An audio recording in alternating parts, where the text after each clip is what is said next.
मोदी सरकार के 11 बेमिसाल सालों में भारत ने साइंस और टेक्नोलॉजी के क्षेत्र में रिमार्केबल प्रोग्रेस करी है। चाहे चांद पर पहुंचने के लिए चंद्रयान की बात हो या फिर दुश्मनों के छक्के छुड़ाने के लिए हमारी अपनी ब्रह्मोस मिसाइल। साथियों, टेक्नोलॉजी कदम कदम पर हमारे लिए जरूरी है और इसलिए आज भारत एक नई सोच के साथ 360 डिग्री होलिस्टिक अप्रोच के साथ इस क्षेत्र में आगे बढ़ रहा है। भारत टेक्नोलॉजी को अपना दबदबा कायम करने का माध्यम नहीं बल्कि देश की प्रगति को गति देने का एक टूल मानता है। कभी भारत विदेशी देशों से टेक्नोलॉजी को खरीदता था, लेकिन आज अपने ही देश में भारत मिसाइल्स बना रहा है।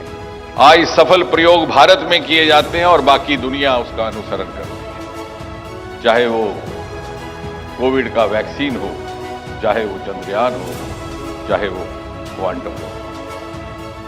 India is no longer a follower, ladies and gentlemen. On the contrary, India today beckons others to follow her. आखिर ऐसा क्या हुआ विगत 11 वर्षों में?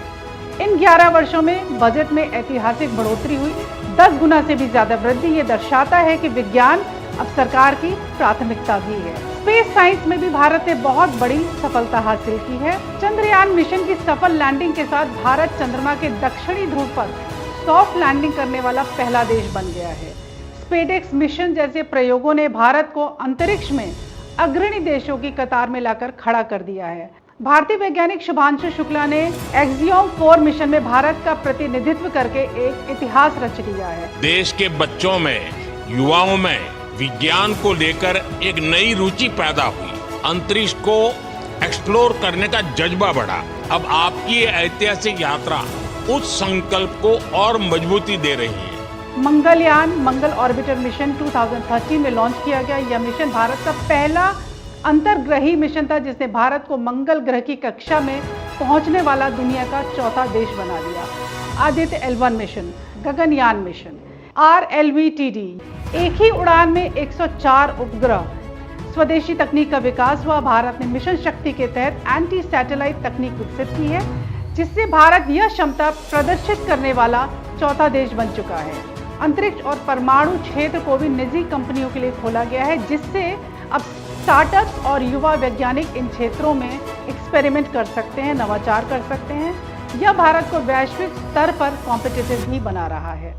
रीन्यूएबल एनर्जी में भी भारत का डोमिनेशन बढ़ा है। इन्वेस्ट इंडिया के अनुसार भारत की एनर्जी कैपेसिटी ये पिछले दशक में 3 गुना बढ़कर 232 GW हो गई है। एरेना RE स्टैटिस्टिक्स 2025 के अनुसार भारत कुल ऊर्जा क्षमता में विश्व में चौथे स्थान पर है, पवन ऊर्जा में चौथे, सौर ऊर्जा के क्षमता में तीसरे स्थान पर है। सोलर एनर्जी में भी हमने भरपूर प्रोग्रेस की है।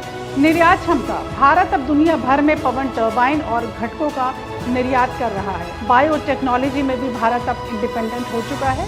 भारत ने अपनी पहली DNA बेस्ड कोविड वैक्सीन और HPV वैक्सीन को भी बनाया है। इसके अलावा किसानों के लिए किसान बायो सुरक्षा कवच भी विकसित किया गया है। परंपरा और तकनीक के अद्भुत संगम ने नए आयाम खोले हैं। श्री योजना के तहत अजंता गुफाओं का डिजिटलाइजेशन, हर्बल उत्पाद और संस्कृत अनुवाद तकनीकों पर भी काम हो रहा है। स्टार्टअप्स को बूस्ट मिला है। ₹1000 करोड़ का वेंचर फंड, सुपर 30 स्टार्टअप्स, नई NRF योजना के जरिए भारत आज दुनिया का सबसे बड़ा स्टार्टअप इकोसिस्टम बन चुका है। देश ने स्टार्टअप इंडिया अभियान के तहत इनोवेटिव आइडियाज को एक प्लेटफॉर्म दिया। किसानों के लिए मॉडर्न टेक्निक का प्रयोग किया जा रहा है। ड्रोन आधारित सॉइल हेल्थ कार्ड, भूमि सर्वेक्षण और जलवायु पूर्वानुमान तकनीकों से गांव भी टेक्नोलॉजी से जुड़ चुके हैं। रिसर्चर्स को नई सुविधाएं दी जा रही हैं। अब वैज्ञानिक उपकरण खरीद के नियम आसान किए गए हैं जिससे रिसर्चर्स ज्यादा तेजी और इंडिपेंडेंस के साथ काम कर रहे हैं। वन नेशन वन सब्सक्रिप्शन के तहत अब देश भर के छात्र और वैज्ञानिक एक ही पोर्टल से दुनिया भर के शोध पत्रों तक पहुंच पा रहे हैं। मिशन शक्ति के तहत एंटी सैटेलाइट तकनीक और दुनिया की सबसे लंबी फायरिंग रेंज वाली ATAGS 155 mm बंदूक जैसे कई विकास हुए हैं। ब्रह्मोस जैसी मिसाइल अब देश की सुरक्षा ही नहीं करती बल्कि सरहदें पार करके दुश्मनों का संहार भी करती है। वैज्ञानिक प्रकाशनों में भारत शीर्ष 3 देशों में शामिल हो चुका है। भारत ने विज्ञान, प्रौद्योगिकी और नवाचार में अंतर्राष्ट्रीय सहयोग को भी मजबूत किया है, विशेष रूप से ऑस्ट्रेलिया, कनाडा, यूरोपीय संघ, फ्रांस, जर्मनी, इजराइल, जापान, रूस, यूके और यूएसए जैसे देशों के साथ। भारत ने पिछले दशक में विज्ञान और प्रौद्योगिकी के क्षेत्र में महत्वपूर्ण प्रगति की है और इन उपलब्धियों ने देश को एक विकसित और आत्मनिर्भर भविष्य की ओर अग्रसर किया है।